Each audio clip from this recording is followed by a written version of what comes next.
We live in a remarkable time, the age of genomics. Your genome is the entire sequence of your DNA, and your genome and mine are slightly different. That's why we look different. I've got brown eyes, you might have blue or gray, but it's not just skin deep. The headlines tell us that your genes can give you scary diseases, and some researchers say they can even shape your intellect or your personality. The genes have an amazing power over our destinies. But I would like to think that I am more than my genes. What do you guys think? Do you guys think you're more than your genes? Yes? Well, I think we should say it out. We should say it out loud. So why don't you say it with me? I am more than my genes. All together. I am more than my genes. Those darn genes. Well, what am I? I am my connectome. Now, I love you guys already. You're such good sports, so why don't we just say this together also? Then we can all go home. I am my connectome. You guys are great. You don't even know what a connectome is, and you're willing to play along with me. Well, so far, only one connectome is known, that of this tiny worm. Its modest nervous system contains 300 neurons. And in the 1970s and 80s, all 7,000 connections between the 300 neurons were mapped. This is the connectome of the worm. Every node in this diagram is a neuron, and every line is a connection. Now, your connectome is a lot more complicated than this, because you've got 100 billion neurons and 10,000 times that many connections. There exists some diagram like this, but there's no way that this slide could contain it all. Your connectome contains 1 million times more connections than your genome has letters. That's a lot of information. What's in that information? We don't know for sure, but there are theories that date back to the 19th century. Neuroscientists believe that your memories, the information that makes you you, your memories are actually encoded in a diagram like this, corresponding to the connections in your brain. We don't know if that theory is correct, because we're not able to find connectomes of anything more complicated than this worm. Neuroscientists also speculate that other aspects of your personal identity, like your intellect or your personality, maybe even the afflictions of mental disorders, are also encoded in your connectome. And that is why I propose this hypothesis that I am my connectome. But the major problem facing us today is technology. We have to have advanced technologies to find connectomes. Otherwise, we can never test this hypothesis. And so I'm going to spend the next part of my talk addressing these technologies. And then I'll return to the question of, I am my connectome. All right, so how can we find connectomes? Well, you've probably seen pictures of neurons before. Neurons are look like this. At the bottom is the cell body of the neuron. That's the round part that contains the nucleus and DNA, most similar to other cells of the body. But out of the cell body comes all these incredible branches, tree-like branches, that are just exuberantly growing everywhere. So the neuron is remarkable for its shape. And these branches of neurons are like the wires of the brain. They carry signals from one point A to point B inside the brain. But this is just a picture of a single neuron. And it really does not really give you the full impression of what the brain is really like, because a neuron is not an island, really. This neuron is surrounded by many other neurons that you don't see. And to find connectomes, we have to see all the neurons at once. And so we need more advanced technologies than were used to make this picture. So what are those technologies? Well, this is a machine that was invented by Ken Hayworth and developed in the laboratory of Jeff Lichtman at Harvard. They're my collaborators. You've seen something like this before in your deli. This is the very sophisticated deli slicer. It's got a very fancy knife. It's got a diamond knife. And it cuts slices that are 30 nanometers thick. So that's more than 1,000 times thinner than a human hair.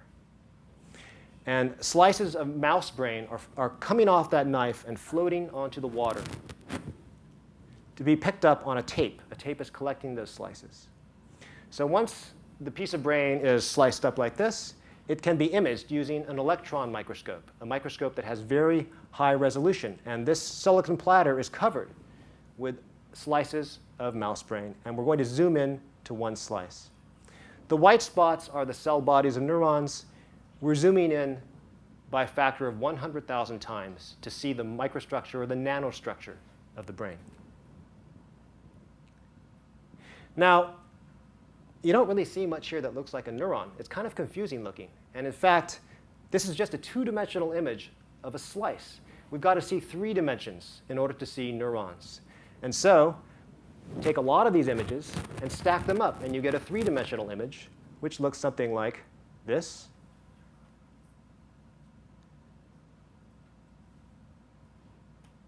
And still, you may not recognize anything that looks like a neuron. And so what I'll do is pick out one branch here of a neuron and color its cross-section in red, and continue doing that through a succession of slices. And in continuing this, we actually construct a very small fragment of a neuron in red. And there's another small fragment of a neuron in green. And the green neuron touches the red neuron at 2 locations. And these are what you call synapses. You've probably heard that term before, but you've probably never actually seen a synapse. Keep your eyes on the interior of the green neuron, and you'll see small circles. Those are called vesicles. They contain special molecules called neurotransmitters. And so when the green neuron wants to communicate with the red neuron, it spits that molecule out. And the red neuron senses that message. And that's how the green neuron is connected to the red neuron, like 2 friends talking on the telephone. All right, so we've learned a bit about neurons and synapses. How can we find a connectome? Well, treat all those images of these neurons as a gigantic 3-dimensional coloring book. Color all those neurons in, and then find every synapse inside those images. And every pair of neurons corresponds to 2 colors. So take note of those 2 colors for each synapse. That way you can compile the entire connectome. So at this point, I'd like to correct a misconception that exists in the popular press and media. This is from a self-help book by Chad Easton. It says this: guys' brains are like waffles. They keep their lives compartmentalized in boxes. Girls' brains are like spaghetti. Everything in their life is connected to everything else. So what's wrong with this? You guys are laughing, but this book changed my life. No, just seriously. So the real story is that it doesn't matter whether you're a guy or a girl. Everyone's brains are like spaghetti.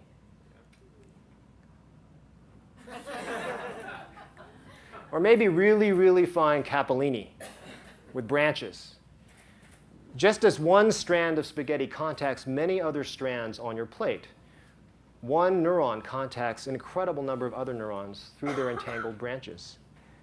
And so let's look at the objects inside that cube, and you'll see what I mean by spaghetti brain.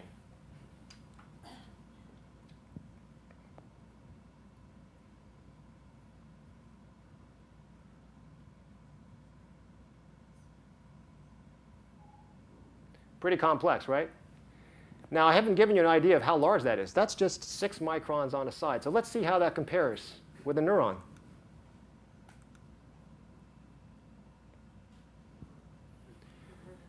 That neuron is actually a lot smaller than a brain.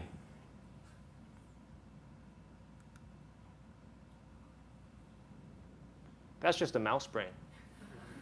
That mouse brain is a lot smaller than your brain. So you can see what we're up against. In fact, when I show my friends this, they say, you should just give up now. Neuroscience is hopeless. They're kind of right. And in fact, to find a human connectome is something that I'm not sure that I will live to see. It was going to take generations of technological development. It's one of the greatest technological computational challenges of all time. The amount of data required to acquire and process will take advances in nanotechnology, nanoelectronics, computational, artificial intelligence, and so on. And so what we can hope to do right now is just a small chunk of a mouse brain or a small chunk of our brains. But that in itself will tell us a lot. So we've got to deal with huge amounts of data. And my postdoc, Daniel Berger, he colored in that 6-micron cube, right, manually, by hand. It took him hundreds of hours to do that. So clearly, in order to scale up to a cubic millimeter of brain, we would need a million Daniels who are coloring. Or we could try to use artificial intelligence to speed things up. And so that's why people in my lab are working on using artificial intelligence to see the images of the brain and color them in. We need machines for seeing images as well as machines for making them. All right, so let's get back to the hypothesis that I am my connectome. I want to make it a little plausible to you. So as you grow during childhood and age during adulthood, your connectome, your personal identity changes slowly, right? You're not the same person you were 5 years ago or even a year ago or a week ago. Slowly, your personal identity changes. We know also that your connectome changes over time.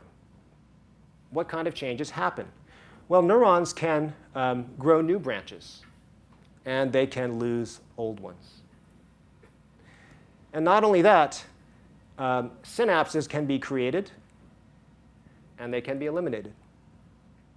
And synapses can grow larger, and they can grow smaller. Now, what causes these changes to happen? Well, it's true. To some extent, these changes are programmed by your genes. But that's not the whole story. Remember that there are electrical and chemical signals moving around along the branches of neurons, jumping between the branches of neurons, and so on. All these signals are going everywhere. And these signals are thought to be the basis of your mental experiences. Well, there's a lot of evidence that these signals can cause the connections of the brain to change.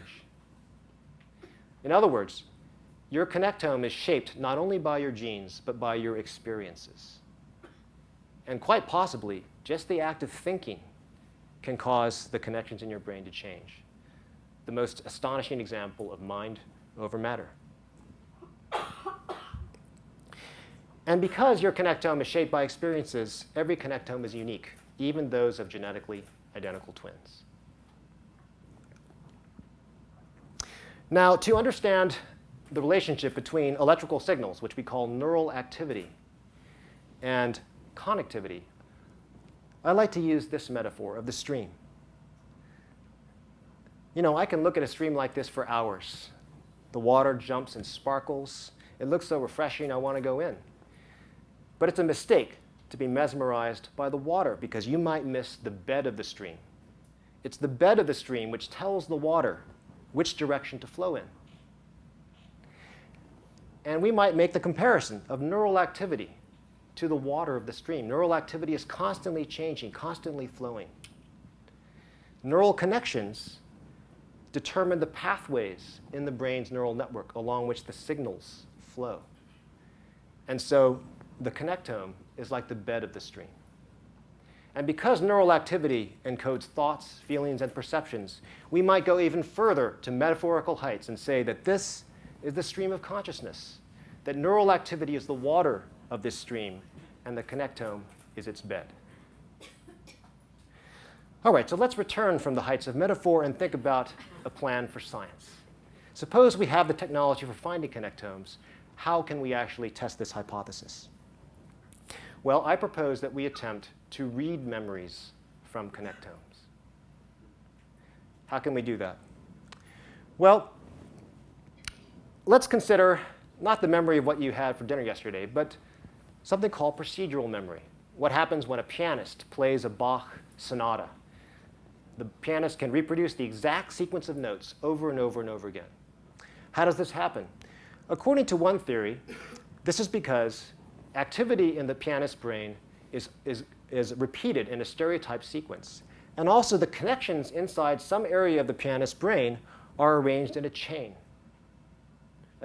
of connections, of cause and effect. And so if the first neurons corresponding to the first note are activated, they cause the second neurons to be activated through their synapses.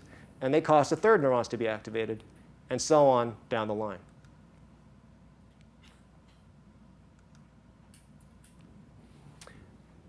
But no one has ever been able to test this theory because, well, first of all, in a real brain, it would be hard to find this chain because the neurons would be all scrambled up.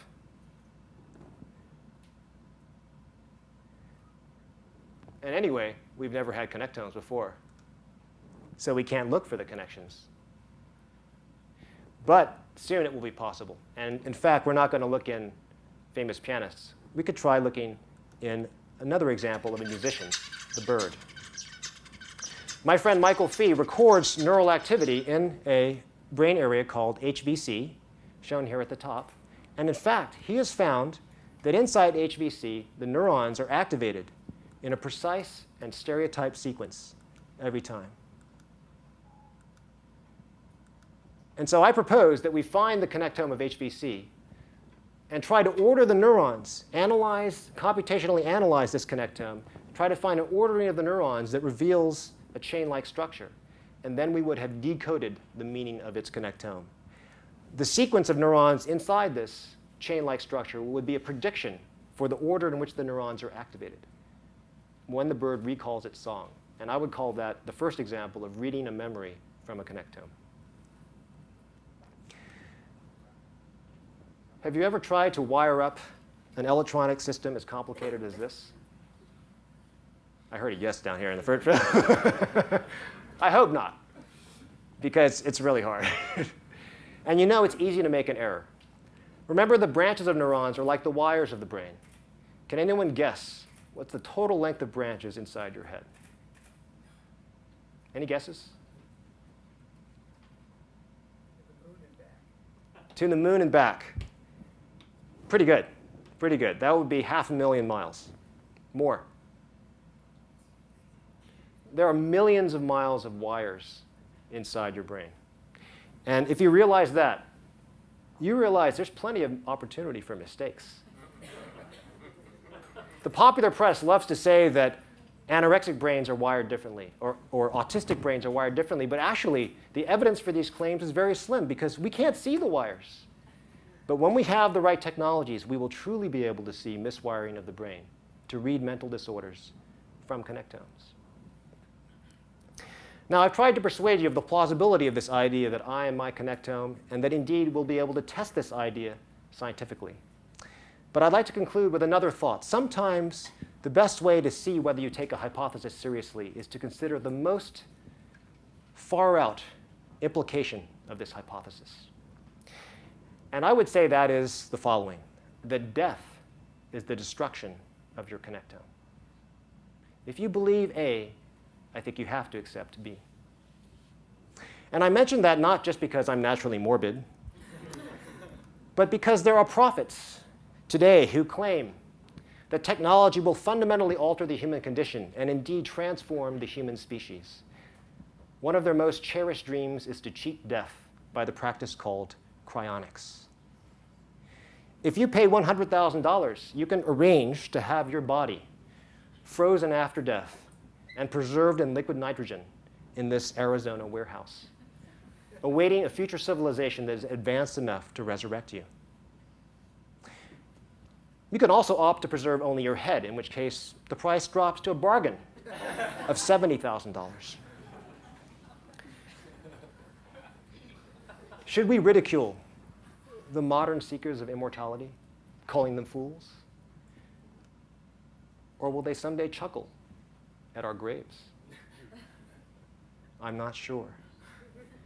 I prefer to test their beliefs scientifically. The test would be to find out if a brain frozen in this way We know it has suffered damage due to death and freezing. Does this brain, not to mention all the drinking that was done during the lifetime, but we know it suffered damage. The question is whether its connectome is still intact. Maybe, although there's lots of damage, the connectome, the information there, is still there. If it's not, if the connectome has been destroyed, there is no way that any advanced civilization of the future could recover the memories of these people. Resurrection might succeed for the body, but not for the mind. On the other hand, if the connectome is still intact, maybe we cannot rule out these fantasies as crazy. Maybe there is some possibility that some civilization of the future could do this. The connectome will mark a turning point in human history. As we evolved from our ape-like ancestors on the African savanna, what distinguished us was our larger brains. We have used our brains to fashion technologies with ever more amazing capabilities. Eventually, these technologies will become so powerful that we will use them to know ourselves by deconstructing and reconstructing our own brains. Thank you.